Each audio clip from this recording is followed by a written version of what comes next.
अगर किसी महापुरुष के घर में, अच्छे व्यक्ति के घर में कोई नालायक और नकम्मा आदमी पैदा हो जाए तो उसको ढूंढने की ठेकेदारी ले रखी आदमपुर ने। तो पलटू उसने खुद कांग्रेस की टिकट दी थी, उसने कितने दिए थे? और इसको इसलिए भागया यहाँ से, कांग्रेस में अर्श पे था, भागया फर्श पे। प्रकाश किस तरीके से वोट मांगेंगे? 2009 के बाद तो 13 साल हो गए वो आदमपुर में दिखे ही नहीं, इस पर क्या कहेंगे आप? नमस्कार, आप देख रहे हैं हरियाणा अपडेट और मैं हूं आपके साथ तान्या मेहता। फिलहाल हम जिस शख्सियत के साथ हैं इनको कोई पहचान की ज़रूरत नहीं है, पूरा हरियाणा इनको जानता है। जयप्रकाश जी उर्फ जेपी। सबसे पहले तो सर आपको बहुत बहुत मुबारकबाद कि आपको टिकट मिल गई है। धन्यवाद जी। जी, तो सबसे पहले ये बताइए कि क्या नीतियां रहने वाली हैं कांग्रेस की आदमपुर के उपचुनाव को लेकर? किन नीतियों को लेकर जो है वोट मांगे जा रहे हैं?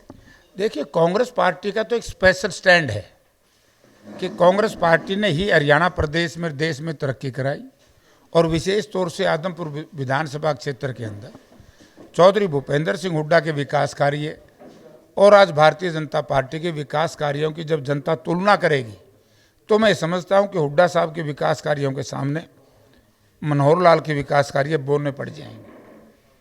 यानी कि 10 वर्ष का लड़ाई रहेगी कांग्रेस वर्सेस भारतीय जनता पार्टी, और भारतीय जनता पार्टी ने क्या किया और कांग्रेस पार्टी के राज में क्या हुआ। क्योंकि आज आदमपुर में हर व्यक्ति समझ चुके, आप भी इस बात को समझ रहे हैं कि 2024 में कांग्रेस पार्टी की सरकार बनेगी, हुड्डा साहब मुख्यमंत्री बनेंगे। जब हुड्डा साहब मुख्यमंत्री बनेंगे तो सबको ये पता है कि मनोहर लाल जी की हालत तो ऐसी है भारतीय जनता पार्टी की जैसे सूर्य अस्त होता है, और कांग्रेस पार्टी हुड्डा साहब की हालत ऐसी है कि उदय होता सूर्य। तो जाने वाले मुख्यमंत्री के कहने से कौन वोट देगा? लोग विश्वास करेंगे आने वाले मुख्यमंत्री पर। वैसे भी अगर भूपेंद्र सिंह हुड्डा और मनोहर लाल जी के बीच में तुलना की जाए तो लोगों का हुड्डा साहब पर तो विश्वास है, भारतीय जनता पार्टी के ऊपर तो विश्वास ही नहीं है। भारतीय जनता पार्टी ने कहा 15 लाख देंगे, वो नहीं दिए। कहीं कुछ बुढ़ापा पेंशन का वायदा किया था, वो पूरा नहीं किया। इन्होंने कानून व्यवस्था की स्थिति कंट्रोल करने के लिए कही थी, उसमें बुरा हाल। इन्होंने कहा था बेरोजगारी समाप्त करेंगे, आज पूरे देश में 1 नंबर पे बेरोजगारी, 1 नंबर पे अपराध, सड़कें टूटी हुई हैं। किसानों को आत्मदाह करने पर या अपनी शहादत देने के ऊपर विवश किया तो भारतीय जनता पार्टी ने किया। कर्मचारियों की छुट्टी कर दी, पक्के कर्मचारी बंद कर दिए लेने। तो यानी कि मैं ये प्रश्न उल्टा पूछता हूँ, अगर कोई साथी मुझसे सुन रहा है कि भारतीय जनता पार्टी के लोग क्या कह करके वोट मांगेंगे, उनका विजन क्या है? जी, तो विपक्ष भी आपके लिए यही बातें कर रहा है कि जयप्रकाश किस तरीके से वोट मांगेंगे? 2009 के बाद तो 13 साल हो गए वो आदमपुर में दिखे ही नहीं, इस पर क्या कहेंगे आप? उन्होंने अपना मानसिक संतुलन चेक करा लेना चाहिए, या उनको ये इस बात का आभास हो गया। कई बार जो है ना फ्रस्ट्रेशन होती है आदमी में, जो भी नेता इस तरह की बात करता है उसमें फ्रस्ट्रेशन है, या वो उस वक्त यहाँ नहीं आया। 2009 से लेकर के 2013 तक जयप्रकाश आदमपुर में था, हर शनिवार इतवार में आदमपुर के रेस्ट हाउस में आता था। 2014 तक मैं कांग्रेस पार्टी का प्रेसिडेंट रहा। जब 14 में कांग्रेस पार्टी से मैं अलग हुआ तो मैं इंडिपेंडेंट चुनाव लड़ा, तो कुलदीप बिश्नोई कांग्रेस ज्वाइन कर गया। उसके बाद बता मैं यहाँ के लेना हूँ, कुलदीप की जिम्मेवारी थी ना।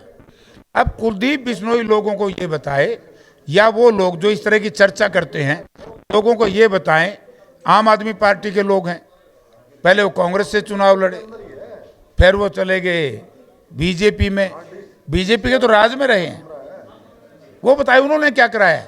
आज कुलदीप बिश्नोई भी राज में है, आज आम आदमी पार्टी का उम्मीदवार भी सत्ता में रहा है, उन्होंने क्या किया? मैं ये कह सकता हूँ, हमने भूपेंद्र सिंह हुड्डा के राज में आदमपुर विधानसभा क्षेत्र में सैकड़ों लड़कों को सरकार ने रोजगार दिया।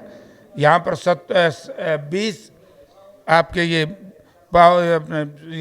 पब्लिक हेल्थ के वाटर टैंक बनाए, वाटर वर्क्स बनाए, कॉलेज बनाया, ITI बनाई, तो सड़कें बनाई, पानी ज़्यादा दिया, बालसमंद को मॉडल विलेज बनाया, चूड़ी, इतने काम थे।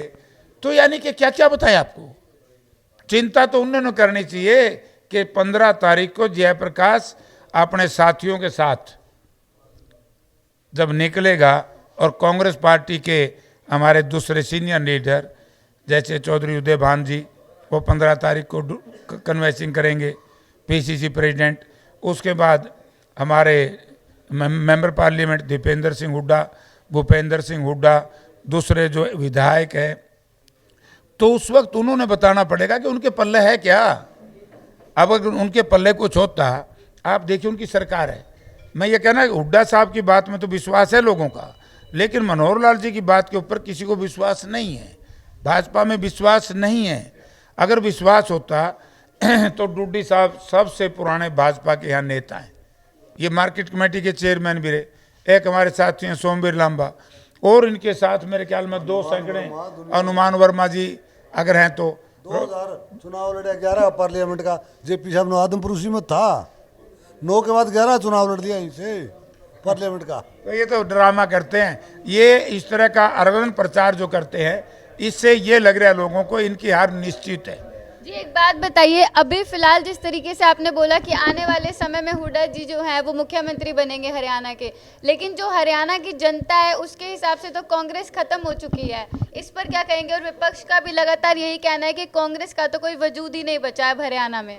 जो विपक्ष है वो विपक्ष में रहेगा। सत्ताधारी दल भूपेंद्र सिंह हुड्डा कांग्रेस पार्टी है। ये तो आप ही कह रहे हो वो विपक्ष है, इसका मतलब हम सत्ताधारी होने जा रहे हैं। और यही मैं कह रहा हूँ कि इस चुनाव के बाद 2024 में की सत्ता का नींव रखी जाएगी। 2024 में सत्ता आएगी। डूबते हुए जहाज में कोई चढ़ता देखे है? चूहे भी बाहर निकल जाते हैं। भारतीय जनता पार्टी का तो डूबता हुआ जहाज है। कांग्रेस पार्टी का सूर्य उदय होगा, और उदयवान हमारे पीसीसी प्रेसिडेंट और भूपेंद्र सिंह हुड्डा के नेतृत्व में हरियाणा प्रदेश में विकास होगा। बड़ी छोटी ही बात है ये। जी कुलदीप बिश्नोई कहते हैं युवा से हारेंगे तो बेइज्जती बहुत ज्यादा होगी, इस पर क्या कहेंगे आप? मैंने कहा है कि वो राजनीति में परिपक्व ही नहीं है, उसको राजनीति का बेचारे को ज्ञान ही नहीं है। अगर कुलदीप बिश्नोई को पॉलिटिक्स आती, क्या कुलदीप बिश्नोई की वजह से आदमपुर की जो दुर्दशा हुई है इस हल्के की, उसमें कोई और दोषी नहीं है, कोई पार्टी दोषी नहीं है। केवल कुलदीप बिश्नोई और इसका परिवार दोषी है, बाकी कोई नहीं है। जी अभी वो कह के दिखाया ना मैं चीफ मिनिस्टर बनूंगा बीजेपी में, कहे तो एक शब्द कहे कि मैं चीफ मिनिस्टर बनूंगा, और कांग्रेस में रोज कहता था से। जी उन्होंने तो ये भी बोला है कि वो केंद्र की सरकार में आना चाहते हैं, इसलिए उन्होंने आदमपुर से अपने बेटे भव्य बिश्नोई को खड़ा किया है। वो तो पता नहीं कहाँ जाना चाहे, तुम मुख्यमंत्री बनना चाहे थे, फिर है ना चक्कर काटता, उसके चाहने से कुछ बने। 2009 में लोगों ने अच्छा फैसला किया था, 6 MLA जिता दिए थे, 5 MLA उसको छोड़ गए, और वो MLA का सौदा करता है। यार ये तो सौदागर है, ये पॉलिटिशियन नहीं है, ये व्यापारी है, सौदागर है। इसका राजनीति से कोई लेना देना नहीं, और इसको इसलिए भागया यहाँ से। कांग्रेस में अर्श पे था, भाग्या फर्श पे। कांग्रेस में वर्किंग कमेटी का मेंबर था, अब ये 25 पैसे का भाजपा का ऑर्डिनरी मेंबर है। तो इस ऐसे फिर नू भाजपा के एक मेंबर का मैं जवाब दूंगा तो बहुत ज़्यादा हो जाते हैं। बड़े आपको इतना बड़ा नेता मानता था कांग्रेस में, हुड्डा साहब की या प्रदेश अध्यक्ष की फोटो नहीं लगाता था, 3 ही फोटो हुआ था। इब जिला प्रधान की बिलाए बैठा है, ब्लॉक अध्यक्ष की बिलाए बैठा है, मंडल अध्यक्ष तक चला गया। अब जी एक टाइम था जब कुलदीप बिश्नोई के जो पिताजी हैं चौधरी भजन लाल जी, वो लोगों को टिकट दिया करते थे, और आज के समय में टिकट के लिए इनको फिरना पड़ रहा है। इसमें कितनी सच्चाई है? देखिए सही बात है, चौधरी भजन लाल पीसीसी प्रेसिडेंट भी रहे, चीफ मिनिस्टर भी रहे, आज जो इस धरती पे नहीं है, उनसे मैं कुलदीप बिश्नोई की तुलना नहीं करूंगा। आप ये देखिए, अगर किसी महापुरुष के घर में, अच्छे व्यक्ति के घर में कोई नालायक और नकम्मा आदमी पैदा हो जाए तो उसको ढोने की ठेकेदारी ले रखी आदमपुर ने। पहले अभी बीच में बात आ रही थी कि आप जो है आदमपुर से टिकट नहीं लेंगे, तो फिर ऐसा क्या हुआ कि आपने टिकट ले ली? देखिए ये पार्टी का फैसला। मैंने ये कहा था कि हमारी पार्टी प्रजातांत्रिक पार्टी है, इन पार्टियों की तरह तो नहीं। बीजेपी ने सौदे में टिकट दी है, कांग्रेस का वोट ले लिया, कांग्रेस के साथ कुलदीप ने गद्दारी की, लोगों के साथ विश्वासघात किया, तो कुलदीप के बेटे को दे दी। और आम आदमी पार्टी में यही सेटलमेंट हुई है, जो कल मैंने उन साथियों के बयान पढ़े हैं जिन्होंने आम आदमी पार्टी छोड़ी है, कि आपने भी सुना होगा कि पार्टी में सौदा, ये तो सौदा की टिकटें हैं। कांग्रेस पार्टी प्रजातांत्रिक पार्टी है, तो उन्होंने सारी प्रक्रिया प्रोसीजर को अडॉप्ट करके, तो उन्होंने जयप्रकाश को ठीक समझा, जयप्रकाश को दे दी, इनको ठीक समझी, दूसरे साथियों को। हम सब एक हैं, बराबर का लेवल है। ये पार्टी कई बार ऐसे फैसला कर लेती है कि किसको लड़वाना है, किसको second line, first line, third line, किसकी कहाँ ड्यूटी, अलग अलग ड्यूटी है, किसी में कोई फर्क नहीं है। जी अभी आपने सौदे की बात करी है, तो सत्येंद्र सिंह ने कल आपको लेकर एक बयान बोला था कि इन्होंने तो है पैसे में टिकट लिया, क्योंकि कांग्रेस वालों के पास कोई था ही नहीं जो पैसा लगा सके। ये तो पलटू, उसने खुद कांग्रेस की टिकट ली थी, उसने कितने दिए थे? उसने खुद कांग्रेस की टिकट ली थी अशोक तौर पर, उसने बता कितने पीछे लिए थे 14 में, उससे पूछ लो भाई तू क्या दे के आया था। जी अभी राम जो नंबरदार हैं उन्होंने कांग्रेस छोड़ दी है फिलहाल, तो अभी वो इनेलो से आदमपुर की जो टिकट है वो ले सकते हैं और इनेलो से चुनाव लड़ सकते हैं, इस पर क्या कहेंगे? जो पक्ष में थे अब वो विपक्ष में हो गए हैं। चलो कोई नहीं, तो हर आदमी की इच्छा है, कौन छोड़ता है, कौन आता है, कौन जाता है, लेकिन मैं इसके बारे में कल जवाब दूंगा। जी अभी आप आखिरी में आदमपुर की जनता को क्या कहना चाहेंगे? आदमपुर की जनता को मैं ये कहना चाहूँगा कि आज आदमपुर के लोगों के सामने जो बात मैं बहुत लंबे अरसे से कह रहा हूँ कि 2-3 परिवार हैं हरियाणा में जो मैच फिक्सिंग करते हैं पॉलिटिक्स में, जिसकी वजह से कुलदीप बिश्नोई को जितवाने के लिए परिवार विशेष के लोगों ने, व्यक्ति विशेष के लोगों ने जिस तरीके से कुलदीप बिश्नोई का साथ दिया, आज चाहे वो इंडियन नेशनल लोकदल हो, चाहे वो आम आदमी पार्टी हो, दोनों भारतीय जनता पार्टी की बी टीम के रूप में काम कर रही है।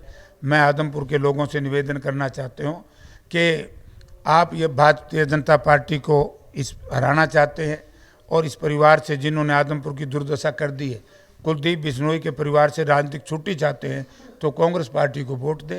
कांग्रेस पार्टी ने पहले तरक्की करी, आगे यही करेगी। जी धन्यवाद।